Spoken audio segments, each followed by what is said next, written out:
Existe una creciente preocupación sobre la situación médica venezolana y esta se manifiesta a través de la falta de atención médica adecuada y oportuna.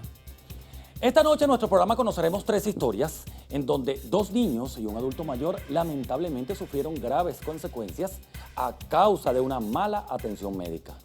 Y antes de desarrollar este interesante tema, les recordamos que pueden descargar la aplicación Televen Stream totalmente gratis, escaneando el código QR que aparece en pantalla. También los invitamos a interactuar con nosotros a partir de este momento utilizando la etiqueta Rostros DLC.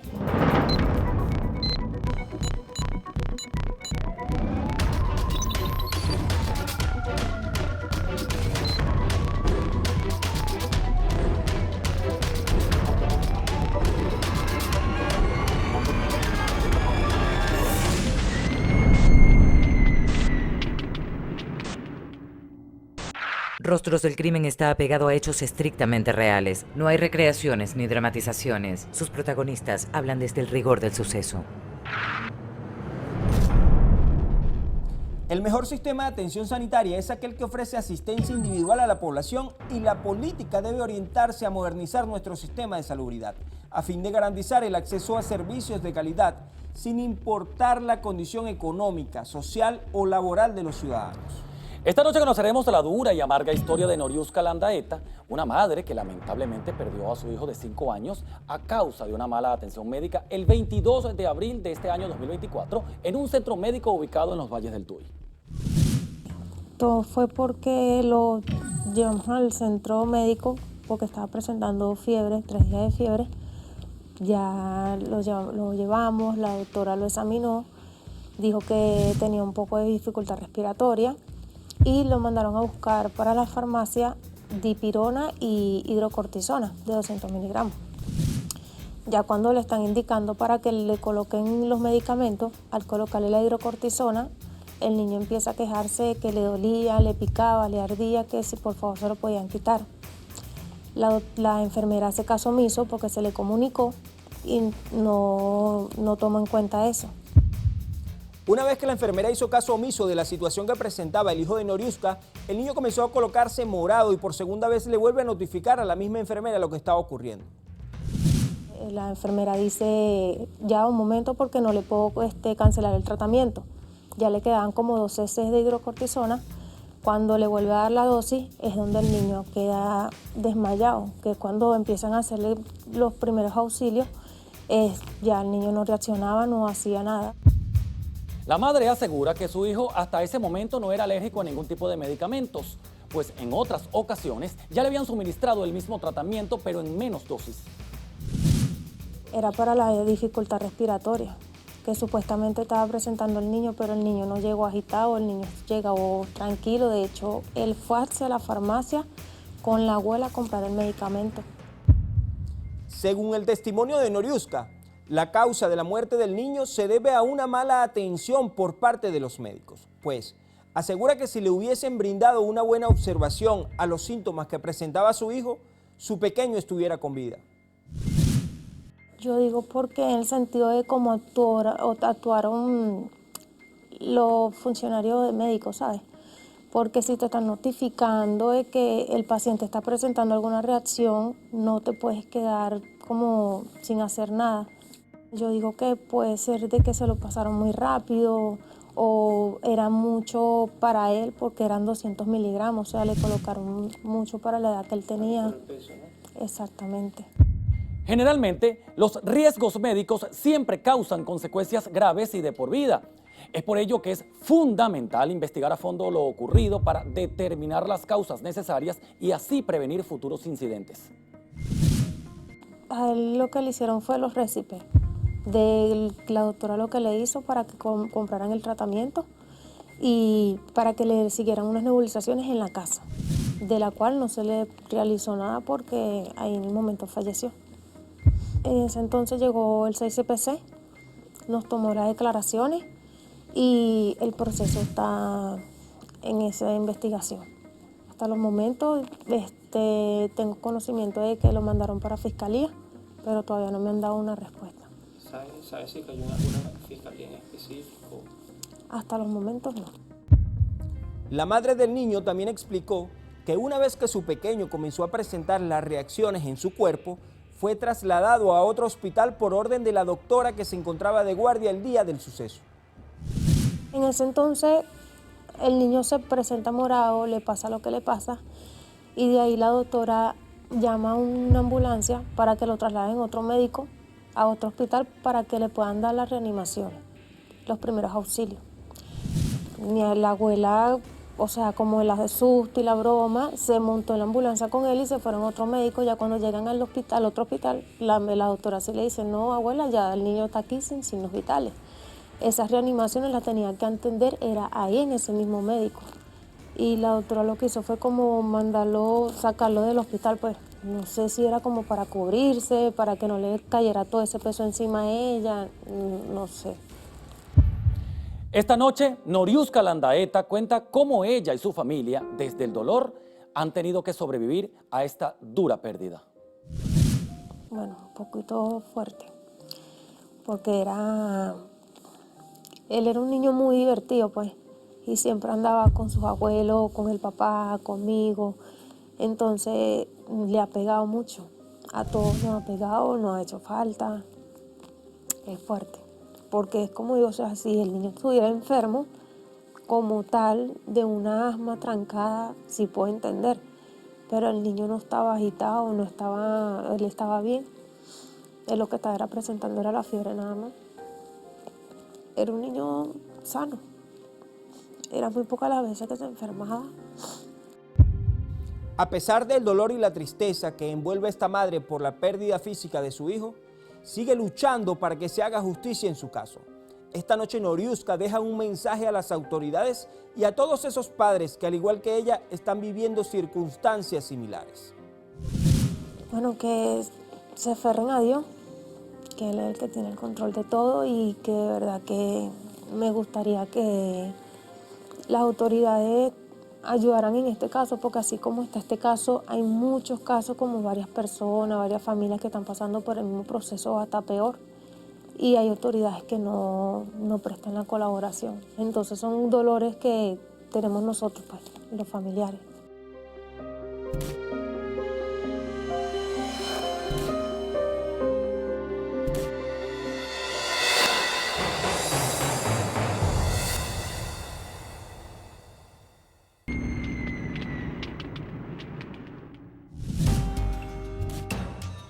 Esta noche también conoceremos la historia del señor Luis Rojas, quien en marzo del año 2020 comenzó a presentar dolor en uno de sus ojos, por lo que su familia decidió llevarlo inmediatamente a su médico de confianza.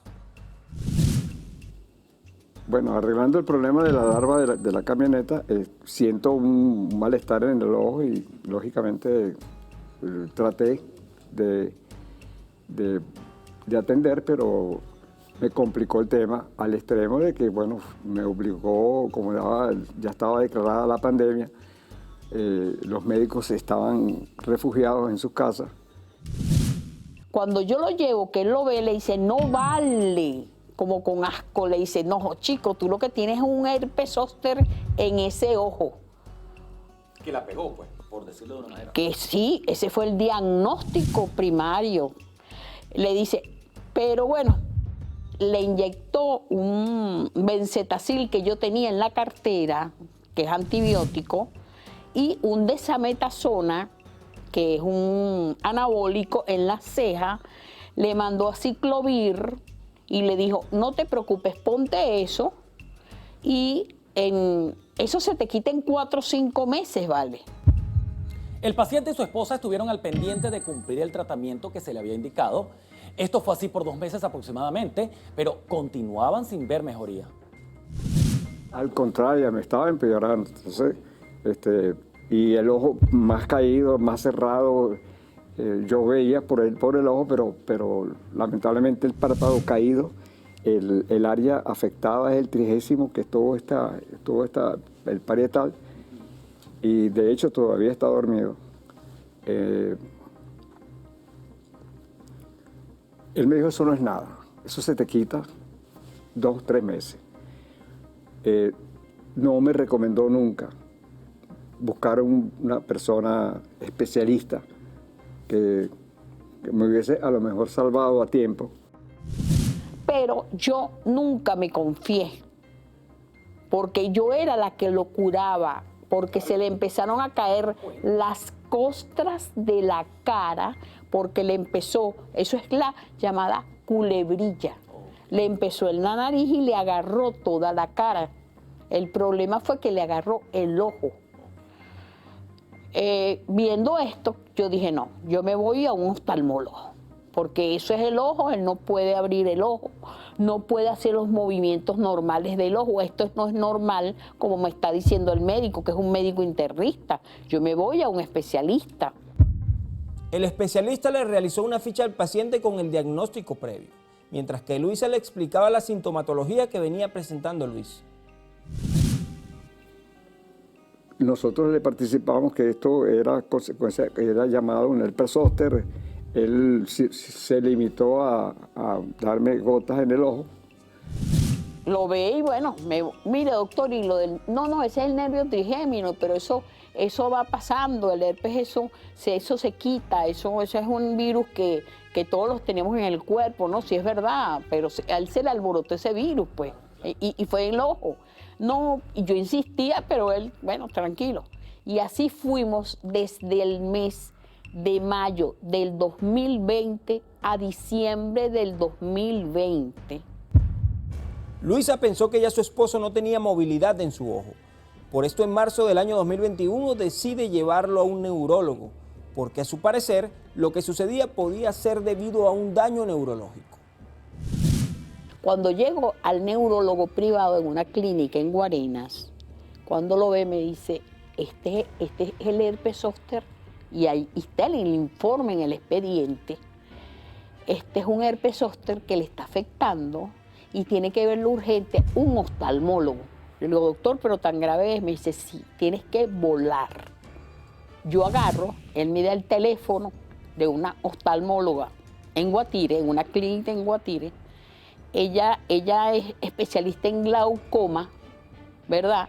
Pero ella lo primero, cuando lo ve, me llama y me dice, ven acá, ve por aquí. Cuando veo un huequito en la córnea. Me dice, si tú me lo traes una semana después, yo tengo que meterlo en pabellón y sacarle el ojo ocular, el globo ocular. La nueva especialista que comenzó a atender a Luis Rojas inició una lucha constante para detener la infección del ojo, la cual se encontraba realmente avanzada. Así estuvimos 3 meses hasta que la doctora dijo, se salvó, la infección se dio, pero la córnea sufrió mucho. Y perdió la visión por completo. Y perdió la visión por completo. La parte previsiva de la doctora como profesional en el área corneológica de córnea era exactamente eso, buscar la forma de que no traspasara. Claro. Yo le invité a la doctora, desconociendo el tema, en absoluto, doctora, ¿por qué no dejamos esto así? Mira, estas inyecciones son impresionantes, porque en vivo yo veo la aguja cuando pasa, y cuando entran, y cuando salen, entonces, y era prolongado el tratamiento, entonces me dijo, no, si yo te dejo de inyectar y te pasa la pus, la infección al cerebro, te mueres. Claro, entonces no solamente me salvó el ojo, sino la doctora me salvó la vida. En la siguiente parte de nuestro programa conoceremos la lucha jurídica que vive Luisa Bermúdez junto a la víctima, su esposo Luis Rojas, quienes solo desean que se haga justicia por todos los daños ocasionados.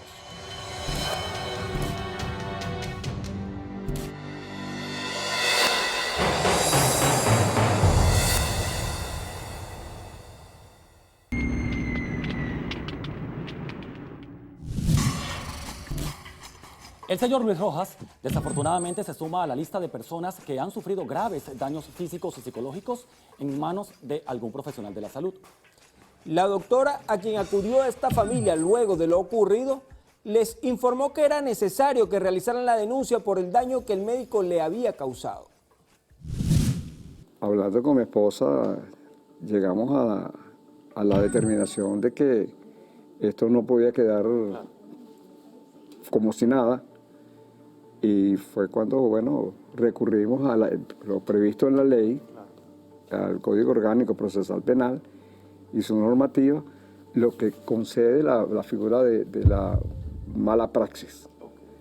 Esa mala praxis conlleva, lógicamente, todo el procedimiento hasta ahora y lo hemos seguido dentro de la normativa. Yo soy una especialista en ciencia en penal. Yo no me puedo quedar con esto. Aquí hay una mala praxis por todo el cañón. Yo hice la denuncia, denuncié ante la Fiscalía Tercera del Ministerio Público Municipal en Guarenas. Promoví al médico que lo trató primero. ¿Por qué?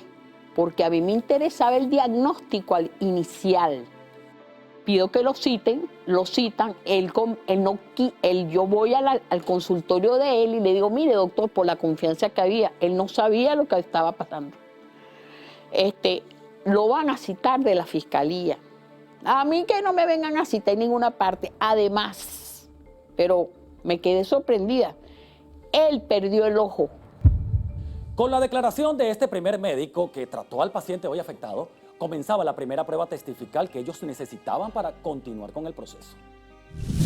Pide la fiscal que estaba en el caso la historia médica de él.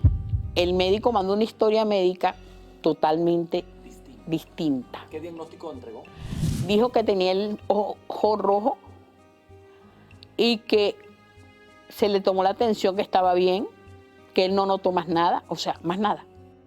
Tuve yo que pedir una inspección en el cuerpo técnico de policía judicial para que fueran al consultorio, porque yo sabía dónde él guardaba las historias médicas. Las guardaba en el tercer cajón que tiene él en un armario marrón dentro del consultorio.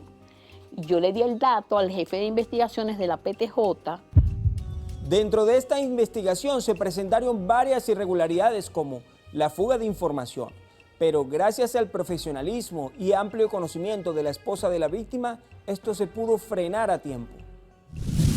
Cuando llego a la medicatura forense, yo noto en la médica forense algo raro, porque uno como juez y como criminólogo, uno conoce la personalidad de la gente. Yo veo que no lo está examinando, no es especialista tampoco, y está tomando nota.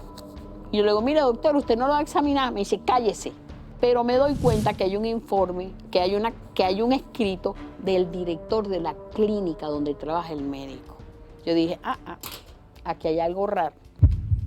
Ella actuaba como correo especial, es decir, era la encargada de llevar y traer los documentos de un lugar a otro. Cuando le entrego eso al fiscal y lo abre, dice, ¿qué es esto? Tú ves el examen médico de esa médico forense y dice, de acuerdo a los informes, se evidencia que no hay mala praxis. Estado general bueno. Dime tú, ¿quién es ella para decir si hay mala praxis o no? Eso le corresponde a un juez o a un fiscal. Eso no lo puede decir una médico forense. Aquí está la copia del examen. Es donde el fiscal me dice, el doctor Hernán, doctora, muévase, ¿oyó? Porque este documento es lo que demuestra el cuerpo del delito. Frente a esas irregularidades, el fiscal mandó a que se realizara una nueva evaluación al señor Luis con un corneólogo, dando como resultado lo que realmente sucedió con el paciente.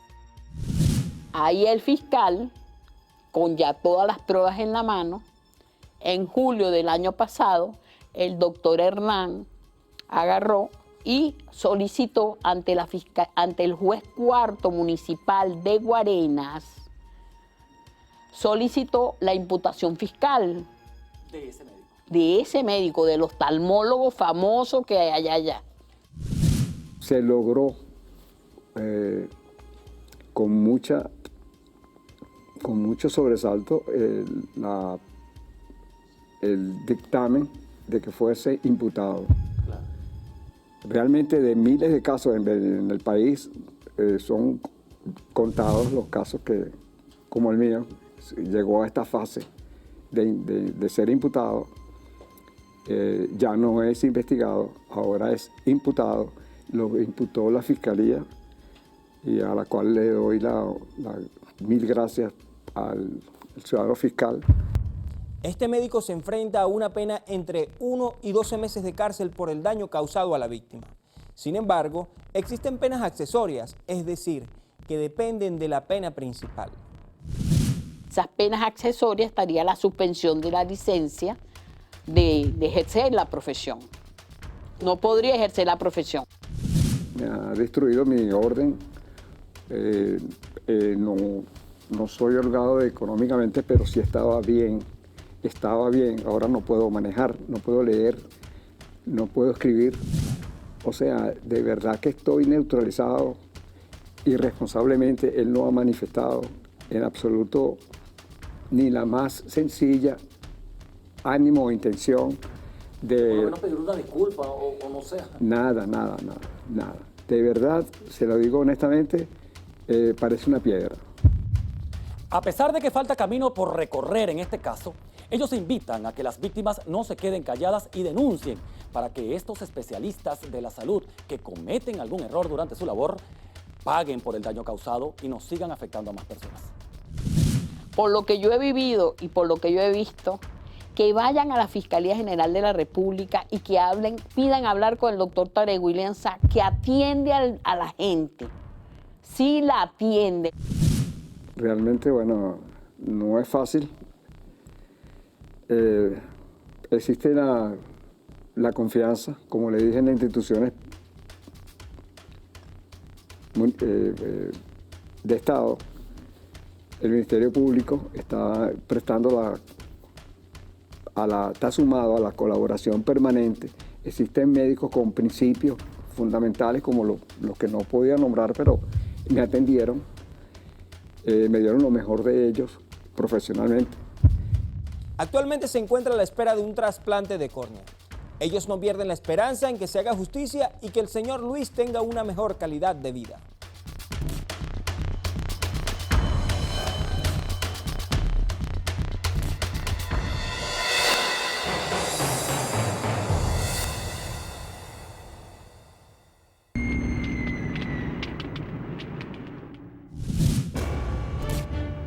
Otro terrible caso de riesgos médicos se presentó con la hija de María Briceño cuando el 29 de mayo del año 2023 la joven comenzó a presentar fiebre durante 3 días, situación que nadie en su familia imaginó que llegaría a convertirse en una tragedia. La llevo al médico. Viejo. Ok, me la reciben, le dicen que tiene un cuadro viral, que le da acetaminofén y le haga los exámenes. Al siguiente día le hago los exámenes y se los llevo. Me dice que le está empezando una pequeña infección, que le haga las placas. Le hago la placa, me dice que le está empezando una bronquitis, que le está comenzando una bronquitis, le mando un tratamiento. Le manda antibióticos, le manda el hidrochac con salbutamol, Budecor, le manda loratadina, le completó, me dice aparte que ella tenía los triglicéridos, los tenía alterados. O sea, le mando un tratamiento por 15 días. Yo le cumplo su tratamiento. Pasaron los 10 días, perdón. Después del tratamiento inicial, la joven regresó a sus actividades escolares, pero experimentó una recaída. Su madre la llevó de nuevo al médico durante la noche, ya que volvió a presentar fiebre. Me la atienden por emergencia. Yo llevo los medicamentos, mira, yo la traje a ella hace 10 días, mira esto, fue lo que le mandaron. Como yo la llevé en la noche, la atendió el médico que estaba de guardia, la atendió una doctora. Cuando ve los medicamentos que le mandan, me dice, wow, este tratamiento es demasiado fuerte para ella, de te la matan. Ella me dice así, yo, ajá, doctora, pero ¿por qué le sigue la fiebre? Hazle los exámenes. Nuevamente voy y le hago los exámenes esa noche. Me dice, la infección ya se dio. Pero como la infección se dio, yo le voy a mandar otro tratamiento por 5 días. Yo, ok, le mando su tratamiento por 5 días, yo se lo compro, se lo cumplo por 5 días, ella mejora. Casi un mes después, el 18 de junio, la salud de la joven empeoró nuevamente. María notó que la fiebre regresó y su hija pasó toda la noche con episodios de vómitos. Es por eso que al día siguiente, la mujer la llevó al hospital por tercera vez. La llevo para el mismo hospital porque es que ya ahí le habían dado todo el seguimiento. Entonces la llevo y me llevo todo, me llevé los exámenes, me llevo la placa, o sea, me llevo todo lo que le dieron, los récipes, todo, y le planteo a la doctora que la atendió. Me la vuelven a atender por emergencia. Le digo, doctora, mire lo que está pasando, esto y esto. Ella está débil, ha vomitado mucho. Y yo, sí, ha vomitado bastante. Vamos a ponerle suero. Mándasele los exámenes y una placa. Voy y le hago los exámenes nuevamente y le hago una placa. La placa me la entregan en el teléfono, obviamente. Cuando yo me devuelvo con ella para que le pongan la vía y eso, la enfermera me dice, ¿qué tiene ella? Y yo le digo, no, es que ella tenía bronquitis, pero no sé. A ver la placa. No es la placa. Ella lo que tiene es, ay, se me olvidó el nombre, tuberculosis. En ese momento, María se sorprendió por el diagnóstico que le dio la enfermera. Buscó a la doctora para cuestionarla al respecto y esta le informó que en realidad su hija tenía una neumonía severa, comunicándole que iba a ser hospitalizada. Le pasan el tratamiento, yo le digo, hija, ¿te sientes bien? Sí, me siento ya bien. Me mandan a buscar los exámenes. Cuando me mandan a buscar los exámenes, yo la dejo con la doctora. Cuando me regreso, ¿dónde está mi hija? Estaban encima un poco de doctores encima de ella. Según ellos, había entrado ella en paro y no podía respirar. Pero es que si yo la acabo de dejar bien, ¿qué pasó? Me dicen, hay que entubarla, hay que entubarla. Y yo, no, yo no quiero que la entuben. Sí, los pulmones de ella no están funcionando, están llenos de agua. A raíz del tratamiento que a ella le pusieron, ella se descompensó totalmente en el hospital. Los médicos enviaron a la joven a otro hospital en una ambulancia para ser entubada, pero la rechazaron y tuvieron que devolverla al centro médico donde inicialmente la estaban atendiendo. Cuando llegó, le comunicaron a María que iban a llamar para ver si conseguían que la aceptaran en otro lugar, pero en ningún lado había disponibilidad. Una doctora, la que la había recibido, llama a la jefa de terapia intensiva y se ponen a discutir al frente de mí. Entúbala, la prioridad es la niña, ella tiene 14 años. No, pero es que hay una señora de 50 años esperando por esa cama, pero ella es la prioridad, tú no vas a comparar 50 con 14, entúbala. Ella está, la doctora, la jefa, estaba molestísima, o sea, no la quería entubar. A las 2 de la mañana me la suben. O sea, subo con ella, ya la tenían en una silla de ruedas, ella estaba, aparentemente yo la veía normal, pues. Yo me despido de ella, le digo, todo va a estar bien, hija, quédate tranquila, estoy aquí afuera. ¿Ella estaba consciente? ¿No? Ella estaba consciente, claro, ella me decía, no llores, mamá, yo te amo, no llores. A las 3 de la mañana salió la doctora de la unidad de cuidados intensivos e informó que la joven había tenido un paro respiratorio, por lo que fue reanimada. En medio de su dolor, le pidieron a María que se dirigiera a la planta baja para firmar varios papeles, algo que al principio no veía sospechoso. Como a las 9 de la mañana, yo veo que entró un enfermero, que fueron los que recibieron la guardia. Y yo le digo, chico, ¿cómo está mi hija? Tu hija está mal, me dice, tu hija está muy delicada, tienes que estar preparada. María buscó a la doctora para preguntarle si había entregado la guardia y le pidió ver a su hija. Esta doctora habló con el médico de turno para que le permitiera ver a su hija y poder hablarle, algo que él aceptó. Yo entré, yo le hablé, ella estaba respirando, o sea, a pesar de que ella estaba respirando y yo sé que ella estaba viva, yo le hablé y ella se le salieron las lágrimas, o sea, me estaba escuchando, estaba viva aún. Yo me puse muy mal y me sacaron. Como a las 11 de la mañana más o menos, sale el doctor y me dice, tu hija le dio otro paro respiratorio, la acabo de volver a revivir. A las 2:30 sale y me dice, tu hija le volvió a dar otro paro respiratorio, la acabo de volver a revivir. Pero este paro respiratorio que le dio, le mató las células en el cerebro. El médico le explicó que debido a lo acontecido, su hija no podría hablar ni caminar. María preguntó si ya le había realizado una tomografía o resonancia para confirmar lo que decía, pero en lugar de responder le pidieron que se retirara del lugar. A las 2 de la tarde, viene el doctor nuevamente y llama a mi hermana. Salgo corriendo por donde está el doctor y el doctor me dice, no pudimos hacer nada, la niña falleció. Obviamente yo me vuelvo como loca, pero yo me desmayé. Después de recibir la terrible noticia, María no supo más del médico que le comunicó el fallecimiento de su hija. Posteriormente le informaron que la causa de muerte había sido un paro cardíaco, siendo lo único que figura en el certificado de defunción. Y le pedí que me dieran los exámenes que yo había llevado, los récipes, todo, y ellos dijeron que eso se había perdido. O sea, el doctor no me dio más la cara. Me volvieron a llamar a mí para que firmara. Me imagino que era el acta de función. El acta de función la firmó. Había una doctora que no tenía nada que ver porque yo nunca la había visto ni en la noche, ni en el día, ni nada, pues. O sea, no sabía quién era. ¿No viste que firmaste tampoco? No. María no denunció porque cayó en depresión y fue muy difícil para ella. En el proceso, decidió cremar a la joven sin pensar en ese momento que esto sería un impedimento para una posible exhumación en el futuro. Cuando finalmente tomó la conciencia de lo sucedido, ya era demasiado tarde. Además, comentó que considera esto como una negligencia porque no le dieron el correcto tratamiento a su hija desde el principio. Ya venía reaccionando con muchos medicamentos que le habían mandado. O sea, la segunda vez que la llevo me dice la doctora, casi que te la matan con esos medicamentos, son muy fuertes para ella. Entonces, ya tenía como demasiado medicamento en su cuerpo, más lo que ellos le colocan. Y por eso, pues yo digo que fue culpa de ellos. Espero que si llegan a ver algún día esto, si ellos ven televisor y lo ven, que me vean bien la cara. Y que si Dios existe, que haga justicia. Y que puedan dormir tranquilos, sabiendo que destruyeron la vida de una niña. De una niña con tantos sueños.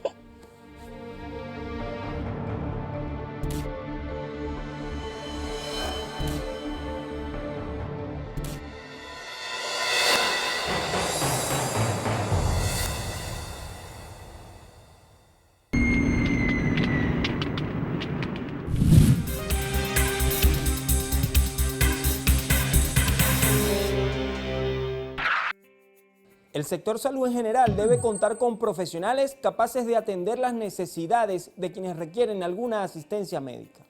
La falta de ética de algunos profesionales de la salud ha dejado como consecuencia que muchas personas padezcan por algún mal procedimiento médico. Para continuar indagando en el tema, le damos la bienvenida a nuestro estudio a la licenciada María Fernanda Aguilar, quien compartirá con nosotros la historia de su abuelo. Bienvenida, María Fernanda. Buenas noches. Un placer. Por favor, siéntese. Hola María Fernanda, bienvenida. Bienvenida a nuestro programa. Queremos tocar contigo un tema muy delicado, muy interesante, que tiene que ver con la situación y los riesgos médicos. Y queremos saber qué fue lo que pasó con tu abuelo. Bueno, en un principio, esto sucedió en noviembre del 2018. De repente escuchamos un golpe en el piso y cuando nos acercamos al sonido, vimos que mi abuelo se encontraba tirado en el piso sin poder moverse, sin responder, sin poder hablar y tampoco controlaba sus esfínteres. Entonces en ese momento nosotros decidimos primero limpiarlo y luego llevarlo a un centro asistencial público. Después de esto nos acercamos hasta allá y lo revisaron, nos dijeron que tenía la tensión alta, que tenía el azúcar alterada. ¿Ese fue el primer diagnóstico? Ese fue el primer diagnóstico, que nada más tenía el azúcar alterada y la tensión alta. Nos dijeron en ese momento que lo lleváramos a la casa, que le diéramos comida, que no iba a pasar absolutamente nada. En ese momento nosotros dijimos, no es normal que una persona no esté hablando, no camine, no haga absolutamente nada y sea de nada más darle comida. Entonces después de eso nos acercamos a otro centro médico, un hospital, y ahí nos dijeron que lo más seguro, por lo que ellos veían, era un ACV, que es un accidente cerebrovascular en el cual, isquémico específicamente, en el cual se le creó un coágulo de sangre en el cerebro, no permitía la sangre a este y las células de su cerebro estaban muriendo.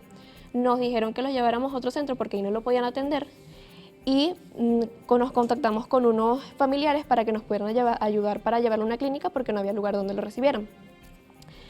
Cuando llegamos a la clínica nos dicen que si lo hubiéramos llevado un tiempo después, él hubiera fallecido. Él pasa 3 días en terapia intensiva. Luego de pasar esos 3 días, el tercer día en la noche nos dijeron que muy probablemente él podría quedar vegetal. No se le veía muy bien su estado por haber tardado tanto en llevarlo o que ser atendido para evitar que continuara el derrame. Y esto hizo que obviamente nos mantuviéramos ahí, no nos querían decir nada, nos decían que eso se lo tenían que reservar ellos. ¿Sientes que si lo hubieran llevado en el primer momento no hubiera sucedido o no hubiera tenido estas consecuencias? O sea, por eso obviamente la mala praxis médica. Sí, porque yo, por ejemplo, tengo varios conocidos que a sus familiares le han dado ACVs y por tratarlo de una forma rápida, los médicos han logrado que sea más leve y que no, o sea, con el tiempo pudieron recuperar el habla, pudieron recuperar la movilidad del cuerpo. En cambio, mi abuelo fue un proceso mucho más duro porque había que comenzar absolutamente desde cero. No hablaba, no se movía y había que hacer absolutamente todo. Ahora, una vez que lo llevan a su casa, ustedes que ya descubren el diagnóstico, ya tienen un tratamiento efectivo, decidieron denunciar el caso, sobre todo por el tema de que ustedes se ven a la buena de Dios, no sabemos qué va a pasar, Claro. si estaba bien, si estaba mal, porque es una mala práctica médica. Bueno, al principio nosotros nos enfocamos 100% en su recuperación. Fue algo muy duro porque él falleció 4 meses después. Porque tuvimos que atenderlo, él tomaba muchas medicinas, 10 medicinas al día, como un bebé, había que verlo durante el día y durante toda la noche, básicamente. No dormimos durante esos 4 meses porque al ser básicamente como un bebé, él se podía caer de la cama, podía hacer cualquier cosa y siempre había que estar en constante vigilancia. ¿Y cómo considera que fue la calidad de vida en esos 4 meses de tu abuelo? Me imagino que fue desesperante para ustedes como familiares. Sí, porque teníamos que llevarle a muchas terapias del habla, terapias físicas, no hablaba, no decía absolutamente nada. ¿Jamás pensaste que iba a fallecer? No, no lo imaginamos. Lo que sucede fue que él utilizó una sonda para poder ir al baño y esta sonda al parecer le creó una infección urinaria al él no podernos decir nada y no poder comunicar que se sentía mal, que algo le incomodaba o nada. Entonces esto se fue agravando, esa es una enfermedad algo silenciosa. Claro. Entonces le terminó dando una septicemia. Claro, y el eso cuadro fue clínico se empeoró. Y ahí terminamos llevándolo a una clínica en donde duró unos 5 días y falleció. Si tuvieras al médico ahí en esa pantalla, ¿qué le dirías? Bueno, le diría que me hubiera gustado que hubiera atendido de forma correcta a mi abuelo porque eso hubiera evitado muchas cosas que tuvimos que pasar. Claro. Sabemos que es duro porque no solamente es una experiencia amarga que has vivido tú con tu familia, lo ha vivido muchísima gente. Yo he sido testigo presencial de situaciones similares en centros de salud públicos cuando lamentablemente ocurren situaciones de este tipo. Ahora, más allá del mensaje a los médicos, el mensaje a las familias, María Fernanda, porque si no hubiese sido por la unión familiar, bueno, tu abuelo lamentablemente hubiese vivido menos tiempo. Pero, ¿qué se necesita a veces cuando tenemos un paciente repentino que está pasando por situaciones tan duras como esa? Bueno, primero lo que tú dices, es importante el apoyo familiar, es importante que todos se ayuden. Si, por ejemplo, en nuestro caso tuvimos la suerte de que nos hayan ayudado, pero si no tienen esa posibilidad, bueno, buscar en algún lugar donde los puedan atender correctamente, que no los revisen solamente y que los manden a su casa.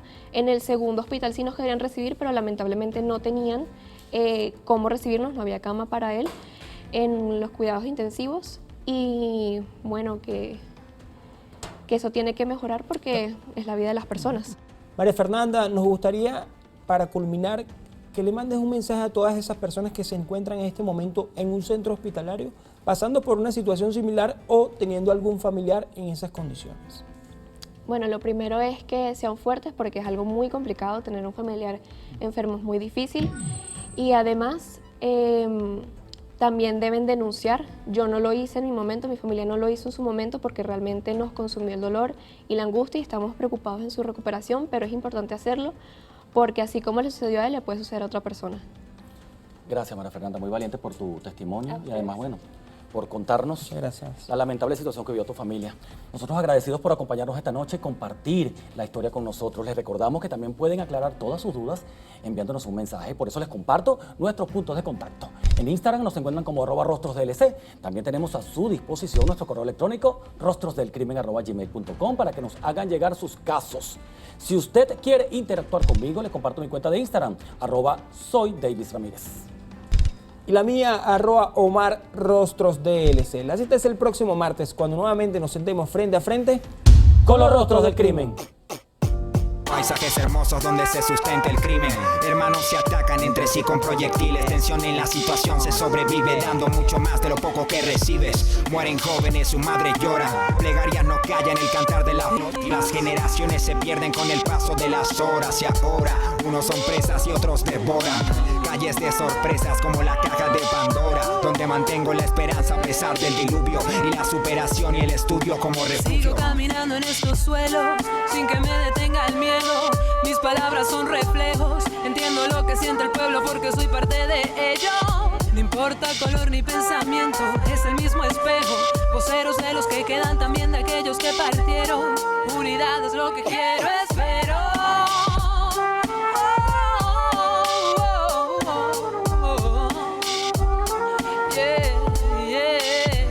Yeah.